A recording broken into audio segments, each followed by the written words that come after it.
মঞ্চে উপবিষ্ট বিশিষ্ট ব্যক্তিবর্গ এবং সামনে রক্তদান শিবিরে আগত পূর্ণাত্মা মা বোন দাদা দিদি এবং ছোট ছোট ভাই ও বোনেরা,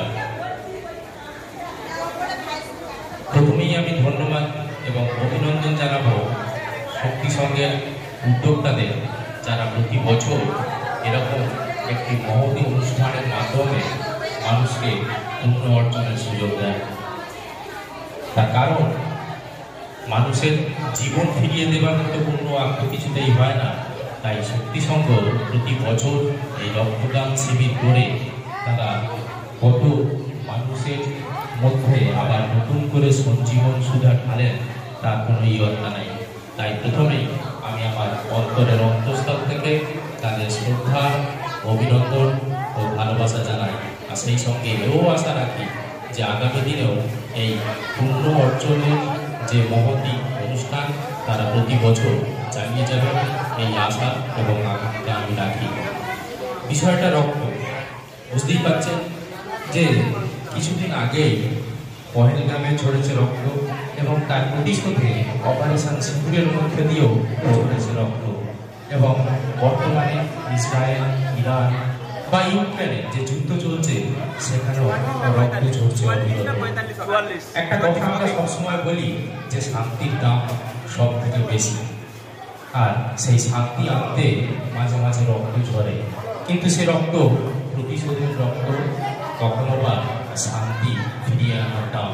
আর আমরা এখানে যারা আজকে এই মহৎ অনুষ্ঠানে এসেছি তারাও সেই রক্ত দিতেই ইচ্ছুক, কিন্তু এই রক্ত মানুষের মধ্যে আবার প্রাণ ফিরিয়ে দেওয়ার একটা অভিযান ঘটে।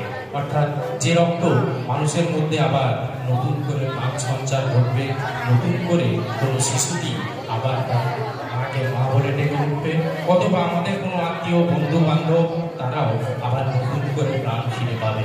তাই এই গান আপনাদের বিফলে যাবে না। যারা দূর দূরান্ত থেকে এসছেন রক্ত দিতে, তাদের এই অভিযান সফল হবেই হবে। আবার নতুন করে আপনার অনেক নতুন প্রাণ ফিরে পাবো। আর যারা ভাবছেন দূর থেকে যে রক্ত দিলে আমার নিজের শরীরের ক্ষতি হওয়ার কোনো সম্ভাবনা থাকে, আমি বায়োলজি স্টুডেন্ট হিসাবে বলছি কখনোই না, বরং ঠিক উল্টো। যারা রক্ত দেন তাদের মধ্যেও নতুন করে সঞ্জীবন সুতা তৈরি হয়।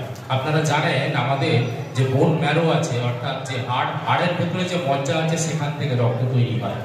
রক্তের মোটামুটি আয়ুষ্কাল 120 দিন মাত্র। অর্থাৎ আপনার মধ্যে যে রক্ত জমে আছে সেটা হয়তো অনেক পুরনো। আপনি রক্তদান করলে নতুন করে আবার রক্ত তৈরি হবে আপনার শরীরে। অর্থাৎ বুড়োর বদলে আপনার মধ্যে তৈরি হবে নতুন প্রাণ সঞ্চার। বুঝতেই পারছেন, এতে আপনার বয়স অনেক রুদ্ধ থাকবে। অর্থাৎ আমরা প্রত্যেকে তো বুড়ো হতে ভয় পাই, যারা নিয়মিত রক্তদান করেন তাদের চড়া অনেক পরে আসবে।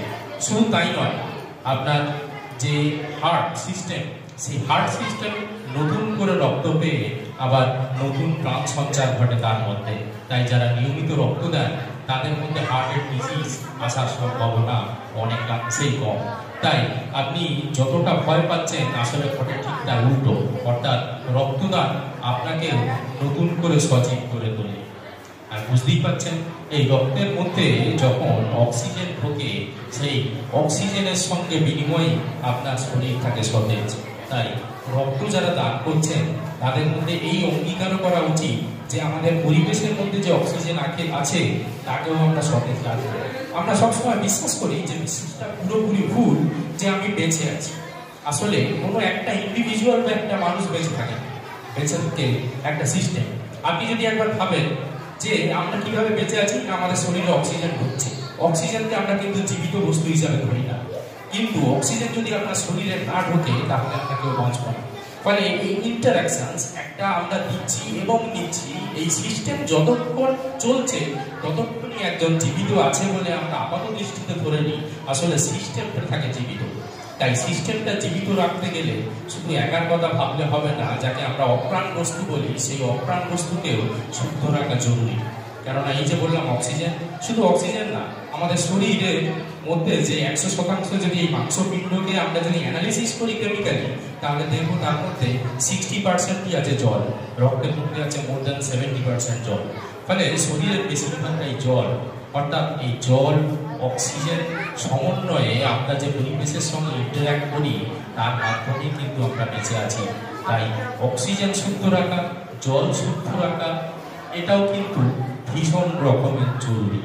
ফলে আমরা এই যে জলের কথা বললাম, এটা কিন্তু আমাদের প্রাচীনকালে আমাদের শাস্ত্রেই আছে। যারা উপনিষদ পড়ে, আমি একটা কথা বলি, সেখানে পরিষ্কার বোঝা যাবে ব্যাপারটা আমি কি বলতে চাইছি। সেখানে বলা আছে দশ পূর্ব সমানাপি, দশ রাপি সমহ্রদ, দশ হ্রদ সমপুত্র, দশ পুত্র সমধূম। অর্থাৎ দশ পূর্ব সমানাপি, কূপ মানে কি?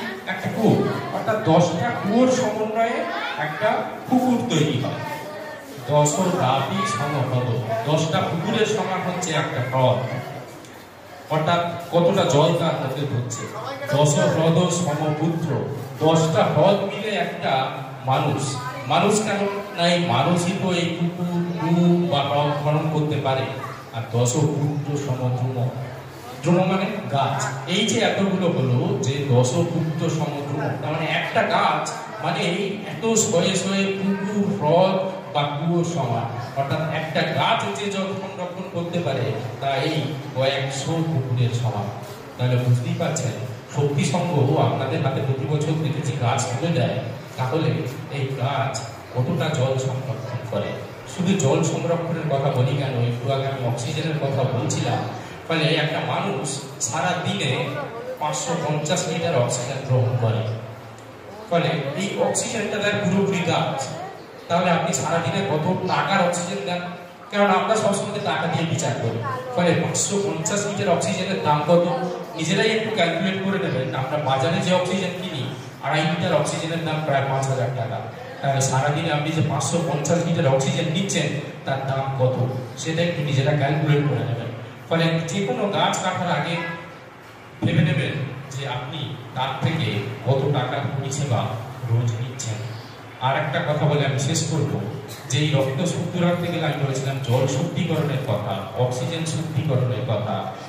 এই জল আর অক্সিজেন দুটি দূষিত হয় শুধুমাত্র মানুষের নিউসেন্স অ্যাক্টিভিটির জন্য। আমরা চারিদিকে যেভাবে প্লাস্টিক ফেলি, সেই প্লাস্টিক এই দুটোকেই অপরিশুদ্ধ হয়। কিরকম, আমি একটা এক্সাম্পল দেবো। এক্সাম্পল হচ্ছে পরিমাণ দিয়ে বলবো, আমরা যতটা প্লাস্টিক এ পর্যন্ত তৈরি করেছি তার মোট ওয়েট আমাদের গোটা পৃথিবীতে যতজন মানুষ আছে তার ওয়েটের 24 গুণ। অর্থাৎ পৃথিবীতে এই মুহূর্তে 7 বিলিয়ন পিপলস বেঁচে আছে, 7 বিলিয়ন। তার যা ওয়েট তার থেকে 24 গুণ বেশি ওয়েটের প্লাস্টিক আমরা তৈরি করেছি। মানে শুধুমাত্র প্লাস্টিক রাখার জন্য আমাদের 24টা পৃথিবী দরকার। ফলে বুঝতেই পারছেন আমরা কোন জায়গায় এসে পৌঁছেছি। তাই রক্তদান যেমন করছেন, তেমনই পরিবেশকে শুদ্ধ রাখাটাও খুব জরুরি। আর এখানে আরো একটা মহতি উদ্যোগ নেওয়া হয়, যারা থ্যালাসেমিয়া পেশেন্ট আছেন তাদেরকে নিয়মিত সারা বছর ধরে রক্ত দেওয়া হয় এবং নানা ধরনের সাহায্য করে থাকে শক্তি সংঘ।